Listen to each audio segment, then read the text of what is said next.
Underground Bunker. This is your proprietor. Still reeling after the news out of Los Angeles today that David Miscavige has managed again to get a judge bounced out of a lawsuit against Scientology, but this time, incredibly, after the judge had posted a tentative ruling that was going to be very bad for Scientology and its arbitration, but before the judge could come into court and rule on it. How is David Miscavige doing this? I've been hearing from a number of you. Sands Hall, thank you very much for messaging me. Yes, I know people are confused. I want to explain how he's doing this, and I want to remind you about these two particular cases and how they unfolded. David Miscavige is being rewarded for the way he games the system with his wealth and privilege. I've said for so many times over the years, U.S. courts are literally not set up to deal with a relentless bad actor like the Church of Scientology. I mean, even Monsanto at some point is like, okay, enough messing around. Let's figure out a settlement or something. Scientology just goes scorched earth every time, and the courts are not set up for that. All right, let me help you understand what happened here. Jane Doe filed her lawsuit in December 2022. Under seal. We didn't know what was happening. This was between the two Danny Masterson criminal trials where she's a victim. But this was a lawsuit about an earlier period before Danny relating to a Sea Org recruiter named Gavin Potter, who she alleged Scientology had forced her to marry as a minor because he had sexually assaulted her. Because in Scientology, it's the victim that gets punished, right? She files that lawsuit in December 2022. It's not unsealed until I believe it was June 2023. Then we learned that Jane Doe was suing Scientology, David Miscavige, and Gavin Potter.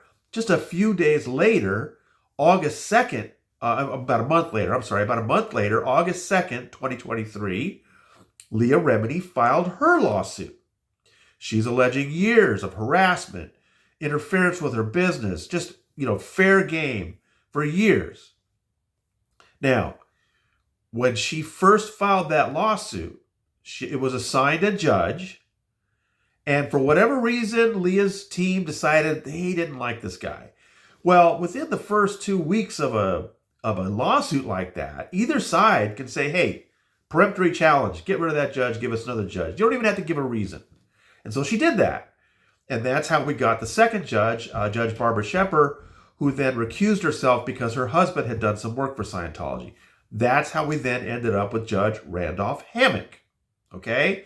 Again, the lawsuit was brand new. Nothing had happened yet. Leah didn't like the look of this judge. She issued a peremptory challenge. Now, what did Dave do? How did Dave Miscavige react to these two lawsuits? Well, he did what he always does. He went on the run. He evaded service. And he has the wealth and privilege to do so. He's got an army of employees, of security guards, of lawyers who keep process servers away from him. Not everybody can afford that, right? But he spends months and months making sure that they can't get near him to serve him.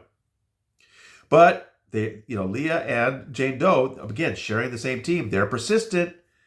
And eventually, Judge Hammock, in Leah's case, starts making noise in court about how, this is getting kind of ludicrous. And Scientology sees the writing on the wall. Judge Hammock then writes a tentative ruling that he's going to, or actually what happened was he was going to name Dave a defendant. So Scientology came into the court and said, you know what, we'll accept service. They didn't want the news of the judge applying it to them. But then what Judge Hammock did that was unusual, if you remember, he went ahead and posted his tentative ruling anyway, even though it was already moot, and said, I was going to serve David Miscavige because all this hiding is silly. It was very embarrassing for Scientology.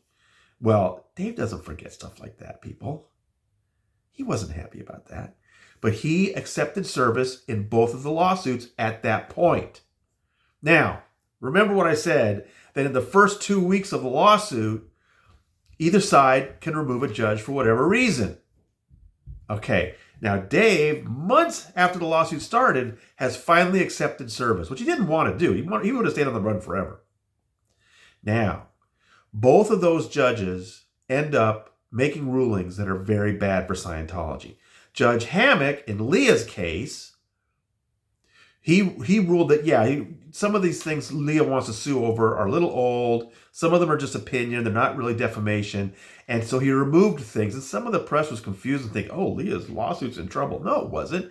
He still kept in 8 of the 9 causes of action, including the most important ones, harassment and tortious interference. Of course, Scientology knew it was terrible for them. So what does Dave do at that point? Dave comes into court and says, okay, I am here now. I'm here. I've accepted service and now I'm here. Oh, it's the first 2 weeks for me. I'm going to now file my peremptory challenge and get rid of Judge Hammock. Judge Hammock was stunned. If you remember, he filed a ruling or a minute order where he said, I'm not sure Dave can do this at this point, and asked both sides to submit some answers. But he realized, no, Dave had sandbagged him. Dave had waited and waited until the judge did something he didn't like. And then Dave said, hey, here I am. I'm in the lawsuit now. Oh, I don't like this judge. You're out of here. So now, that was just a few weeks ago. Now, Judge Broadbelt, in Jane Doe's case, he's been searching, looking at these documents and researching the law. And he finally, a judge says, okay, there's a contract. The Scientologists signed a contract when they were working for the church. I can see there's an arbitration clause. The contract essentially looks valid. The signature is valid. And in the other cases we've seen, the judges say, okay, that's good enough. You're going to have to go to arbitration. Sorry. But this judge said, wait a minute. Let's look at this agreement. It's all one-sided. The Scientologist has to go to arbitration, but it doesn't say anything about Scientology.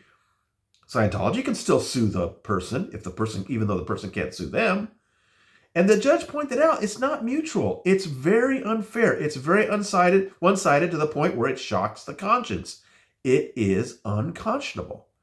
So he put all that together in a tentative ruling he posted last night on the website. I was fortunate. I was up late last night. I happened to see it. I checked the website at 1 in the morning. Oh, there's a tentative ruling. I wrote that up real quick for this morning. And you all saw it. We were all excited. Wow, they're going to come into court today, and the judge is going to say, your arbitration is unconscionable. I'm denying the motion. Also, that, Child USA and Gretchen Carlson had helped push this new act that President Biden signed in March 2022 that says you can't force people into arbitration when it involves sexual assault or sexual harassment. And the judge said, yeah, that counts in this case. So that was important too. So it was going to be a great day that Scientology was going to be denied on multiple reasons. But then what happened? Before the hearing could start this morning, Dave sent down his personal his personal attorney, Jeffrey Riffer, who went into the court and said, hey, guess what? Dave's in the lawsuit now. This is his first appearance. Oh, his 2 weeks are starting just now. And his first act is, you're out of here. He files a peremptory challenge and removes the judge. And the courts aren't prepared for this. They can't just say, Dave, you're sandbagging. You can't do that. You can't, this lawsuit was filed how many months ago? 10 months ago. And you're just now coming in and saying, oh, it's just starting for me. If the lawsuit's only just starting for me, the first thing I can do is get rid of the judge. But apparently the judge came into the court today and said, yeah, it's timely. He can do this. And people were stunned. Jane Doe's own attorneys were stunned, my observer told me. But that's how Dave uses his wealth and privilege to game the system. He evades service forever. He finally knuckled under and accepted service, but he didn't forget the insult from Judge Hammock, and he bided his time. And as soon as these two judges did something he didn't like, then he came into court and said, okay, I'm here. The lawsuit's fresh for me, and you're both gone. Because American courts are not prepared for that kind of just bad acting, bad faith. Now, is it possible both of these cases could get new judges that also see things that way and uphold Judge Hammock's ruling and decide that Judge Broadbelt was correct and Scientology is going to be, denied in both cases? That's certainly possible. I mean, Dave's taking a risk. But, it's just amazing that these courts are rewarding this guy for his bogus evasion for months and months so that he can wait to see when the judge does something he doesn't like and then show up and kick them out. Incredible. Just amazing. I was telling a friend of mine, I've been reporting on Scientology for 28 years, and they can still shock me with how low they will go. Amazing. Well, we're going to keep an eye on these cases. Really appreciate all the support we've had here at the bunker. And there's a reason why it's important to keep an eye on these guys. They pull this stuff when nobody else is in the courtroom. Jeffrey Riffer went down before everybody else. Jeffrey Riffer came in, told the judge he was being kicked out, and then left without showing up at the hearing itself. So scummy. All right. Well, from somewhere deep underground in the underground bunker, this is your proprietor signing off.